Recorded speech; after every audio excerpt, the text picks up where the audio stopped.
What's up, guys? Justin Kaplan Pro here, your startup business mentor and branding strategist. Got a great topic for you today. We're going to talk about how to actually work when you are working from home. Working from home is awesome, right? Right up until that cat throws up on your computer, or your neighbor, who you can only assume is building a time machine in the garage, starts firing up all sorts of power tools and noisy machinery right across the street, or literally everyone that you know calls and texts you all throughout the day with their various requests or meaningless conversation because, well, you work from home, right? You can do whatever you want. For many of you, working from home every once in a while was considered a luxury that your company could afford you. And I've been there. I worked in corporate, and I love the days where I could just kick open my laptop and work from home. But now, more recently, because of everything going on in the world, maybe you spent a lot more time working from home than you've ever done before. And then there's you entrepreneurs who you've chosen to work from home. It's exciting, right? It's a decision. Yeah, there's all kinds of question marks that you have, and you've become comfortable with that uncertainty, but to take your future in your own hands and build something that's truly yours is something that most people don't get to experience in a lifetime. But the question is, which environment are you actually able to be the most productive? The home office or the office? Because in the office, your coworkers often pose the greatest threat to keeping you from getting some real heads down work done. Am I right? I mean, they drop by your desk, engage you in conversation, invite you to lunch. The social benefits of a workplace are definitely nice to have, but they can become a challenge if you're one that's easily distracted. But then at the home office, you don't have all those distractions, but you do certainly have some others. And while I do agree that there are a variety of things that can rattle your attention at home, the number one issue that I see most commonly is work from home professionals become their own worst enemy. Because you're not surrounded by coworkers, you're free to drop those pesky inhibitions. And at the home office, nobody's watching you. You don't necessarily feel that same peer pressure or communal obligation to get work done. Also, you don't have to wear pants. All right?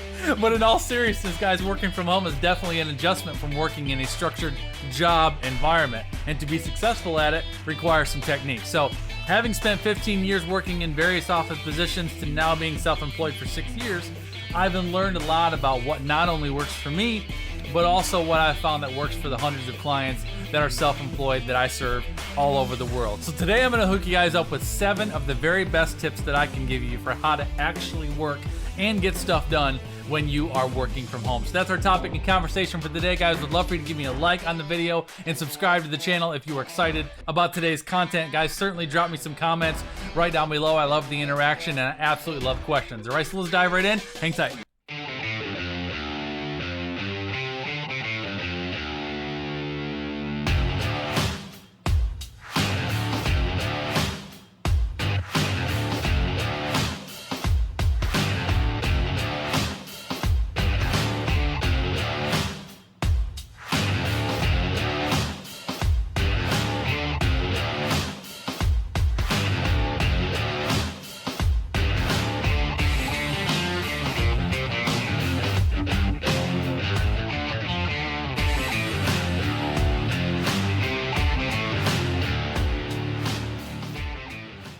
All right, guys, let's dive right into this, shall we? So the number one tip that I'm going to give you to get us started today for how to actually work and get work done while working from home is to get your mind right.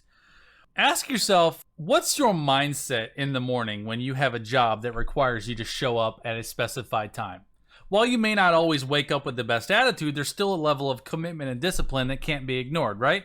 Your work isn't optional. You probably have at least some resemblance of a routine that you follow on days that you work, and when you're going to a formal job, your morning commute can help you wake up and feel ready to work by the time you actually get to your desk. But at home, the transition from pillow to computer can be much more jarring. And your perspective about your position is tremendously important, right? So one of the best ways to give yourself a shot at a highly productive work day from home is to establish your mindset right up front that this is my job and I've got work to do. Now that may seem easier said than done if you haven't done the right work to prepare your mind to focus, which we're going to be covering today as well. But this is really an essential point, guys, which is why I made it number one. When you're working from home, do all the things that you do to prepare for a regular workday. Set your alarm the way you normally would.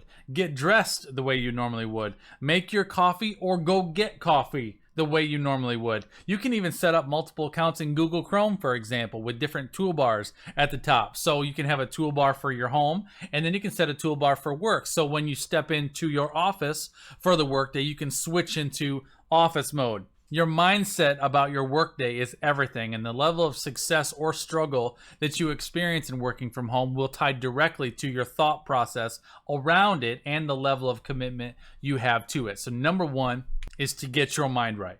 Number two is to structure your day and leverage how you operate. When you work from home, you're the boss. You're the manager. Without things like scheduled breaks and staff meetings or lunch to break up your day, it can be really, really easy to get out of balance and to burn out. The awesome thing about working from home is you can completely schedule your workday to your advantage and leverage when and how you operate at your best. One of the things that I used to hate about working in an office is being told when I had to take lunch hour. I always hated that midpoint of my day when I had to go to lunch because it was usually when I was in my sweet spot and really operating at maximum focus. Additionally, I don't know if any of you guys are like me in this regard, but as soon as I eat lunch, my energy and drive tends to drop like a rock. Anybody else like that? Like, it's drastic. So now being self-employed, I understand that about myself and I know how to structure my days accordingly. So now the way I operate my schedule is I'm up at 5 o'clock because I love early mornings. I pack my schedule from alarm straight through noon. I do take a 30-minute break at 8:30, but other than that, I'm hyper-focused for 7 straight hours, and consistently, I accomplish approximately 80% of my daily workload by noon every day, and in some cases, it's more. Now, I have a couple reasons for structuring my mornings that way. First, I love being self-employed. I love having freedom with my time, so being able to accomplish so much by noon every day gives me tremendous flexibility in my afternoon and evening schedule, and it's a tremendous motivator for me. Secondly, I know my body, and I know what happens after I eat lunch. My energy drops and motivation right along with it, so I know I need to get as much out of my focus as possible before I break for lunch. Now let's park here for just a second, all right? The point of me telling you this is not to convince you that you need to get up earlier and go blitz in the morning so that you can take all your afternoons off. Nor is my point to make you feel like a failure if you are not highly productive in the mornings. The point is you need to understand you. And you need to structure your work days to leverage how you are wired. Some of you are night owls and you get your best work done between 9 p.m. and midnight. Awesome. Some of you are moms with houses full of kids and you get your best work done whenever you can get your kids to leave you alone for 2 seconds. I get you, and I do have a specific last tip for just you moms today as well, so hang tight for that. The main thing I want you to get is when you work from home, you can't use your environment as an excuse for why you can't get anything done. Everything is 100% in your control. It is up to you to create a plan and up to you to structure your day in a way that will work to your advantage, which leads me to our next crucial tip. Number 3 is to create a dedicated workspace. Listen to me. You have to have a workspace. It's a must. It doesn't have to be extravagant, but it does have to be yours. Nowhere in the world is there a successful CEO of a successful business that does not have a dedicated workspace. It is an essential tool of working from home, and it really is a matter of your mindset. If you don't believe that having a workspace is necessary for you to work from home, that may directly represent your level of commitment to working from home. If you feel selfish prioritizing a portion of your home for your workspace, that may directly represent your own self-worth and or the perceived value of the work you are doing. Something shifts in your mind when you not only have a dedicated workspace that is yours, but also a space that fuels your senses. Like, I love my desk. I love my workspace. When I sit in this chair, it flips a switch in my mind. I'm ready to work. I'm comfortable. I'm focused. This is a matter of tools as well, y'all. Listen, I have absolutely everything that I need at my fingertips sitting in this office and at this desk. I have everything that I need to do my job. Nothing is lacking. Now, let me say this. I have been in business for 6 years. This is not my first office. This is my 5th office. I didn't start with all these things. I earned it and I worked up to it. But in every stage that I went through, I did the very best with what I had. The key point here is that the clients that I work with know that having a dedicated workspace is a non-negotiable. You cannot expect to succeed at a high level working from home if you're not committed enough to give yourself a place to work. All right. So number 3 is you have to establish a dedicated workspace. Number 4, is set boundaries around social media. Social media is a time-sucking abyss that will consume and disrupt your entire day. I think most of us know this, and I think most of us by now have probably found some ways to curb how much we interact with it. But what if your business is directly connected to your social media interactions? How do you create a balance? Here's some quick social media rules to live by that I personally apply myself. All right. First of all, is I never access nor browse social media from my laptop.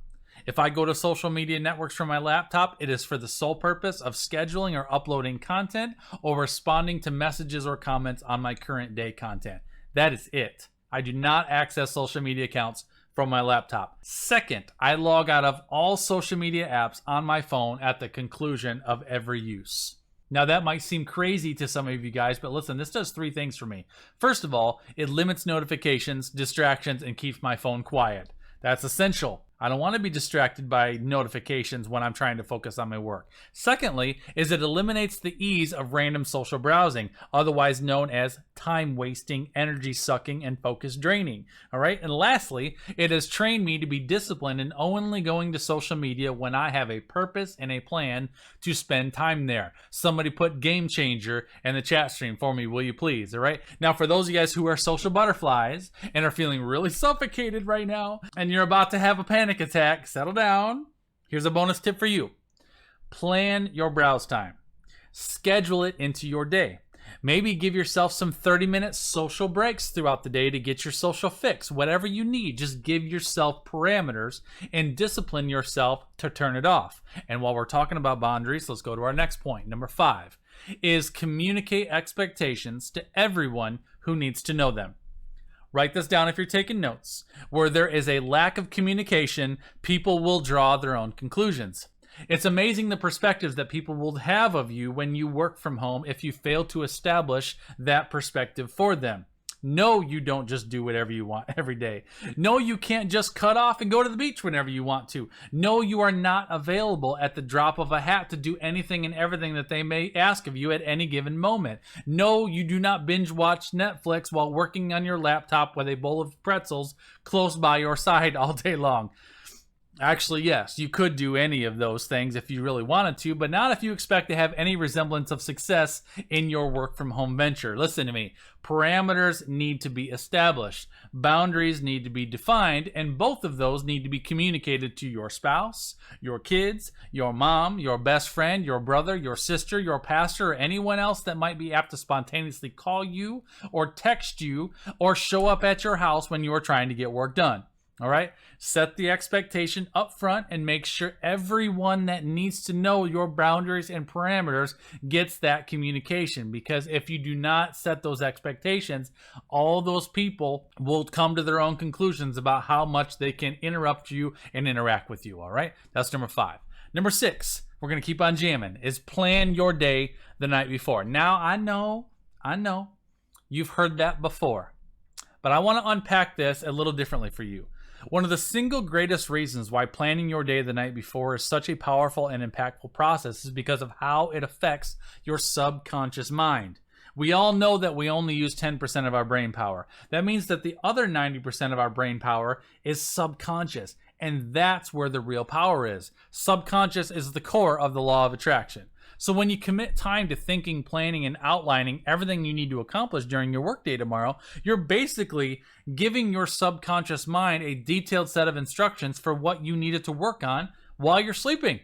This is the key to having supreme mental focus first thing in the morning.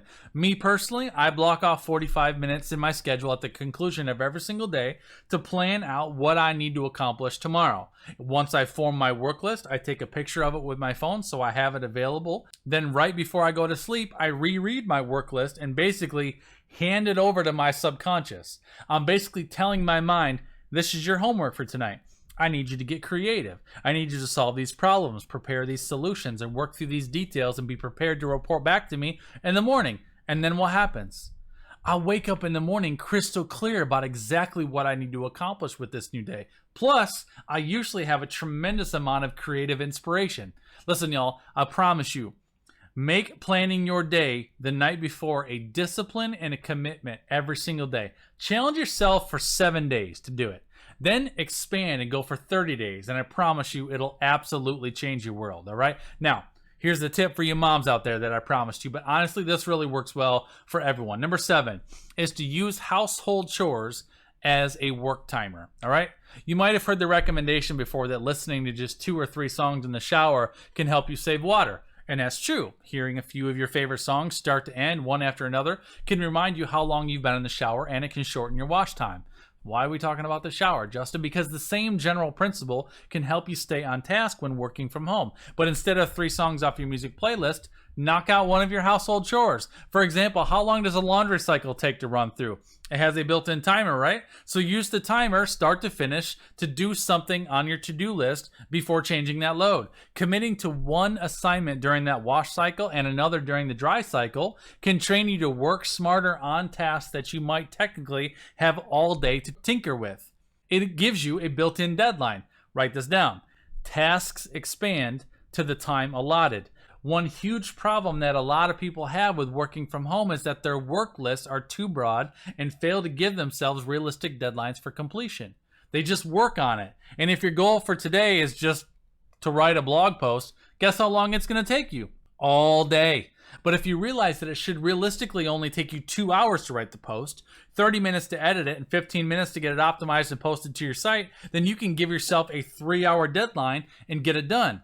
Tasks expand to the time allotted. So think about the various things that you need to do around your house or with your kids throughout the day on top of your work list, and consider how you might be able to use some of your household to-do list items as leverage to complete some of your work list items. So that was number 7, use your household chores as a work timer. Wanted to keep this short and sweet for you today, guys, so hopefully that was good for you. 7 quick tips for how to actually work when you're working from home. All right, if you have any other tips that I didn't mention, I'd love for you to drop those in the comments. And of course, if you have any questions, feel free to drop those as well, guys. Be sure to drop a like on the video and subscribe to the channel if you enjoyed that one, crew. I very much appreciate your time and attention and look forward to seeing you next time. All right, until then, take care, God bless, and I'll see you guys around the web.